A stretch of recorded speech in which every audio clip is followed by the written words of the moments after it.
Now, once again, brothers and sisters, we are talking about the gospel. Now, these Christians amaze me.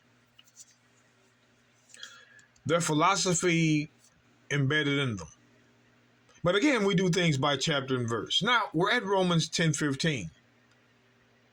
And how shall they preach except they be sent? As it is written. Written where? We're going to take you to where it's written. Because Paul is quoting a prophet. When it comes to the gospel, Paul is quoting a prophet. I hope you hear me. And how shall they preach except they be sent? As it is written, how beautiful are the feet of them that preach the gospel of peace, and bringeth glad tidings of good things. Paul quoted a prophet. Let's go to the prophet. The book of Isaiah 52, verse 7. How beautiful, upon the mountains are the feet of him that bringeth good tidings. There it is. Glad tidings, good tidings is the same thing. That publisheth peace. The gospel of peace. Peace that bringeth good tidings of good. The good things Paul mentioned in Romans 10:15. That publisheth salvation, that saith unto Zion, thy God reigneth. So Isaiah 52:7 completes what Paul was quoting. How beautiful upon the mountains are the feet of him that bringeth good tidings. That is good news. That publisheth peace, because it's the gospel of peace. That bringeth good tidings, the gospel of good, the good things. That publisheth salvation, that saith unto Zion, yes, sir, thy God reigneth. So the gospel in this verse is the good news for Zion. Why didn't Paul finish it off? Is it because he was under Roman rule? Maybe so. But let's go back. Let's go back to Romans 10. I want to do this real quick. Romans 10. The book of Romans 10:15 once again. So this was what Paul was quoting. The good news was for Israel. The gospel now. All right. Romans 10:15. And how shall they preach except they be sent? As it is written in Isaiah 52:7. How beautiful are the feet of them that preach the gospel of peace. You just saw that in Isaiah 52:7. And bringeth glad tidings of good. For who? Israel. Now, notice. It says, how beautiful are the feet of them that preach the gospel of peace and bring glad tidings. And bring glad tidings. The question is, brothers and sisters, who were the glad tidings for? You Christian pastors, you better pay attention. We know where it's found. You can trick your members all you want. The book of Acts 13. Who was this that were to receive these glad tidings? This is the book of Acts chapter 13:31. And he was seen many days of them which came up with him from Galilee, talking about Christ, to Jerusalem, who are his witnesses unto the people. And we declare unto you glad tidings. Who are they declaring glad tidings to? You're about to find out.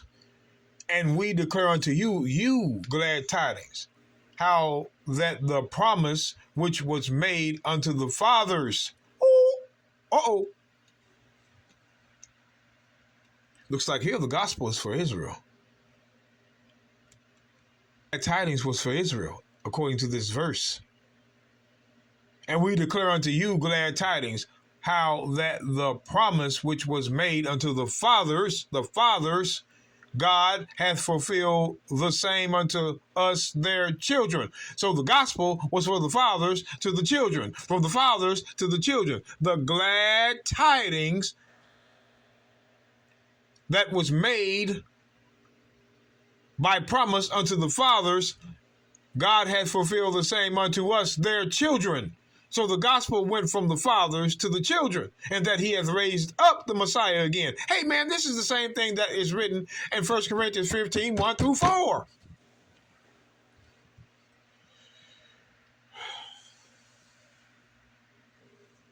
We know where it's written.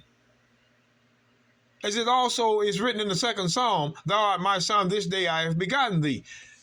The fulfillment of the gospel went from the fathers to the children. It was for them. The gospel was never for all nations.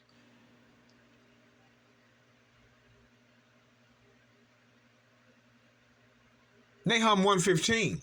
We're going to read another verse.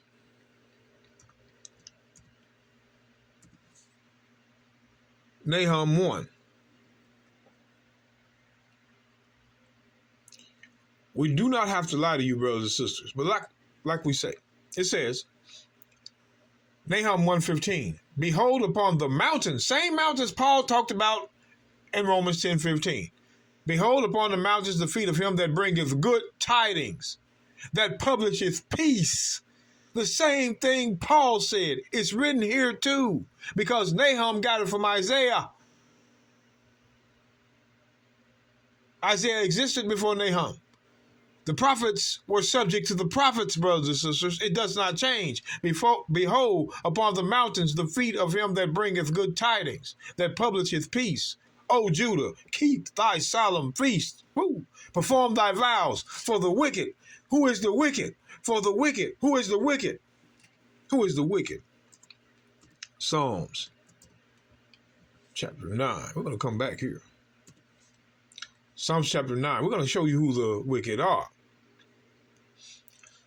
Psalms 9:5. Thou hast rebuked the heathen. The Gentile. Thou hast rebuked the heathen is the Gentile. Thou hast destroyed the wicked. That's who the wicked are, the Gentile. The wicked are the heathen, the Gentiles. Thou hast rebuked the heathen. Thou hast destroyed the wicked. Thou hast put out their name forever and ever. Psalms 59. Yes, we're showing you with chapter and verse who the wicked are. Psalms 59:5.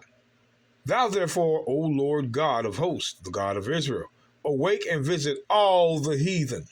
Be not merciful to any wicked transgressors. The heathen, which are the Gentiles, are the wicked.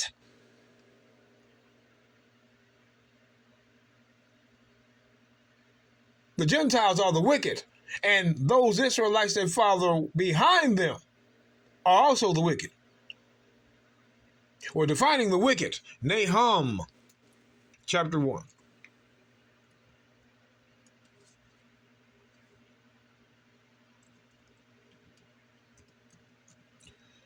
Nahum chapter 1. Verse 15.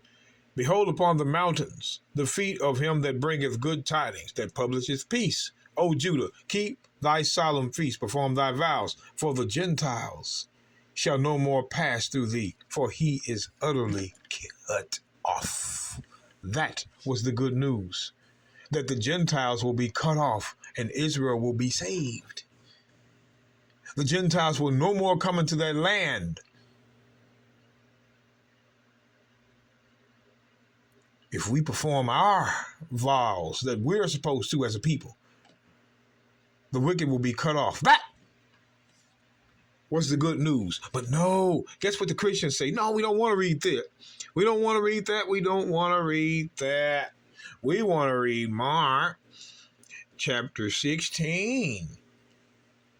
This is the gospel of Christ here. Notice they titled it the gospel of Christ. Now it says, and he said unto them, go ye into all the world and preach the gospel to every creature. See, every creature. This is the gospel they're talking about. Skip the other parts of the gospel to know the truth of it. This is what they want to accept. Every creature. And he that believeth and is baptized shall be saved. Ignorant Negro preachers that follow Esau. This is their gospel. The chapters and verses that we read don't count. You bet they do, but they don't want that gospel. They want this one. We call that the other gospel.